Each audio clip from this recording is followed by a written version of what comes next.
I'm going to read 3 pieces more from Junk Food. This is a bit creepy, this one. It's called Empathy. We were on the same train in the same carriage late night Thursday. Not something I planned, no one else, just us. I watched and you sat head in hand. I felt your pain, empathy. I read your thoughts as we sat on that train, late night Thursday. Your shoulders shook, body a spasm of grief. I tried to probe your thoughts for the cause, but you kept me out, locked the door, told me to go. I couldn't get inside your head and it was very dark on the outskirts of your mind. You looked at me, your eyes were red, but you were smiling, you'd been laughing. Your mind lay wide open to me now. I could clearly see the face of the woman you'd killed. The train sped on as you approached. You made presumptions, thought you'd scare me. Obviously not a telepath yourself. You thought I couldn't defend myself. You had a kitchen knife, but mine was bigger. Your expression was pleasing. I truly surprised you, and that made it all worthwhile. You'd done something very bad, very wrong. You weren't the only one. I left you there on the seat where you'd fallen. My stop next. We were on the same train, in the same carriage, late night Thursday, quite unplanned. The train departed. I watched it go and you died. Head in hand, I felt your pain, empathy. Thank you. This is called Peace of Mind in a Tea Bag. She finds peace of mind in a tea bag when it's bubbling up in a brew. Just 1 cup ain't enough to appease her, so she'll need to be sipping a few. It concerns her she might overdo it, that her mind might start spinning about. When she sets her beloved pot steaming, there's no doubting she's really devout. If she don't get her cup in the morning, then her routine slips into decay, and she'll make the whole world really suffer. It's their fault, they ruined her day. She finds peace of mind in a teacup when it's bobbing about in the cup. She'll have 3 mugs set out on the table, so she can alternate which one to sup. There's no time free to waste in the morning. No, she needs her refreshment and quick. There's so many varieties to choose from. It is hard to know which one to pick. She's always got a tea bag in her pocket, so she has one wherever they are. With Earl Grey stored away in her handbag, with Darjeeling to pan out her bra. She finds peace of mind in a tea bag. She is lost if she's not had her fix. Most of us just drink 1 over breakfast, but our heroine gulps 5 or 6. Over lunch she must have half a dozen. In the afternoon, twice that again.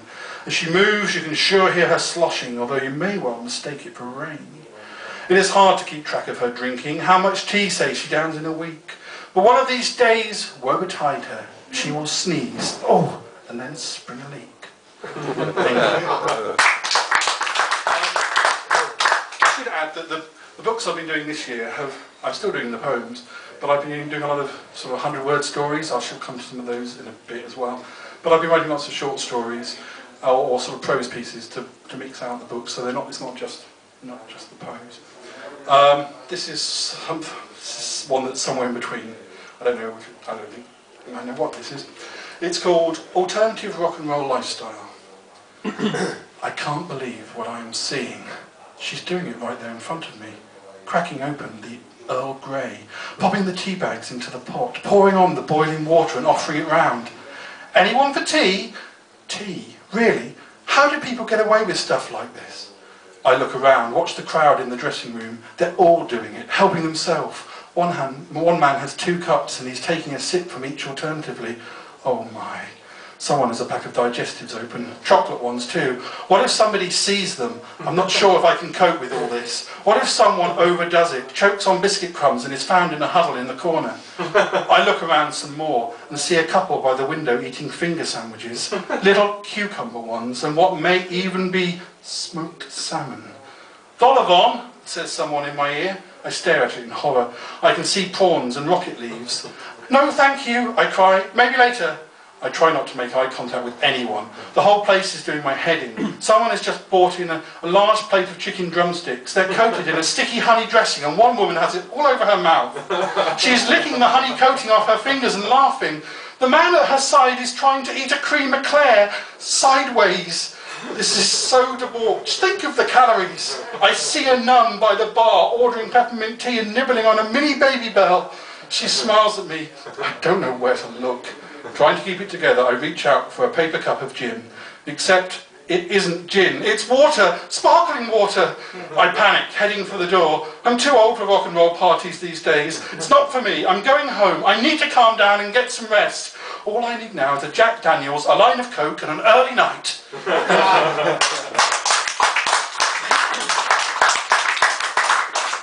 Paul's books, great buy, great read. And this, kindly, from Paul, is a collection for Shelter, which is a great charity. So, if you've got a few pennies. Should I have said that? Yes. Yes, if you've got a few pennies.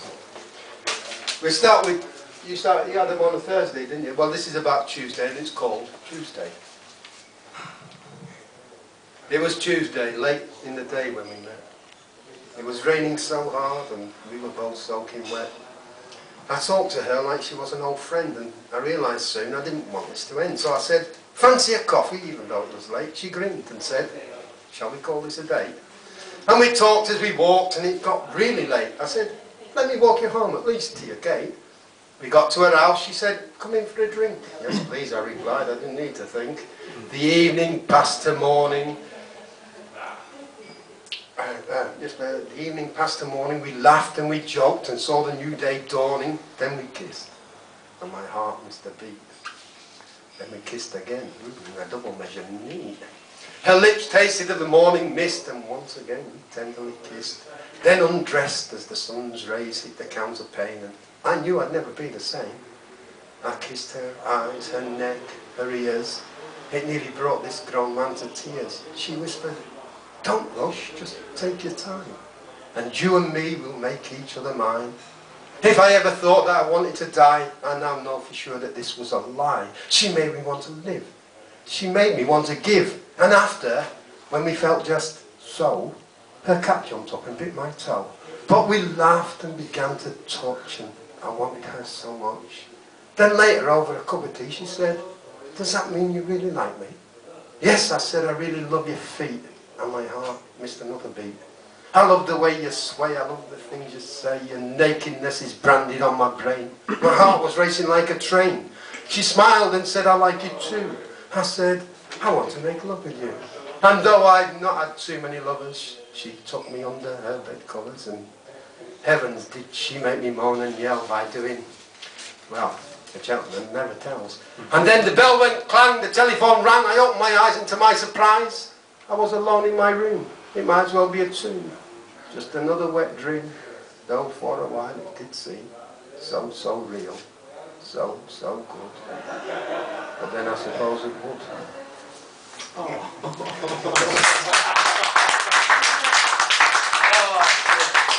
I don't know where that one came from. Right, okay, I do a series called Lancashire Mould, and I've only brought one tonight. This is Lancashire Mould 2, The Old Market. Because sometimes I slip gears and go back 50 years or so. Okay, Lancashire Mould 2, The Old Market.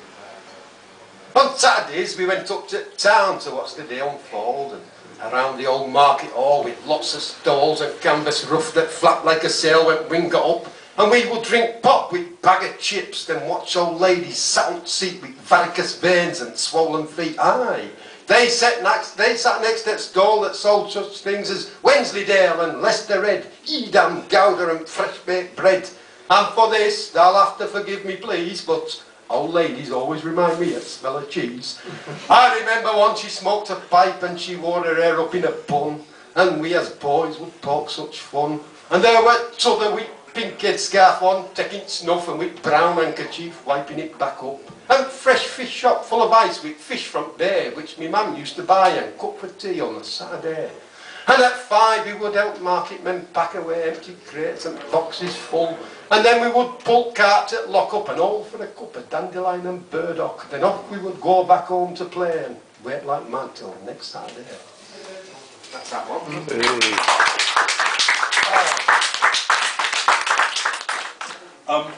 As I promised, I would like to read before John comes up a piece from Funeral for a Shoe. I said that these stories kind of link together, but I won't really explain it. I'll just read it and see if it makes sense or not. So this is Elegy at the Funeral for a Shoe, Part 1. Beloved shoe, you carried me. Almost every day for 3 years. We went places. Boy, did we travel. To the park, to the shops. We even walked up there on the moon, taking big, big steps. Just a few at a time and carefully. Do you remember, old friend, we liked it up there. The view was good, very good. Do you recall how we peeked through opera glasses? Well, I did. You were down there on my feet with your brother. But still, you were there, and we peered, trying to catch sight of the ladies we liked, at the gents who we wanted to be like, ice cream vans and scandal. As for the moon itself, we didn't much like the decor. Too bland for our taste. No museums, no pubs, very little to brag about, and no post offices. All that tosh about the moon being made of cheese, well, that's rubbish. And if there ever had been little green men, they had long since gone. I can't say that I blame them either. No, there's one thing that I'll say about the moon, and that is that there's a good it's a good place to stand to look down on other things. During sporting events, New Year celebrations, wars, that kind of thing. It's always very quiet and uncrowded. There's always a parking space up there, and that's not something that you can take for granted these days. Oh yes, you and I, we went places, we had some adventures.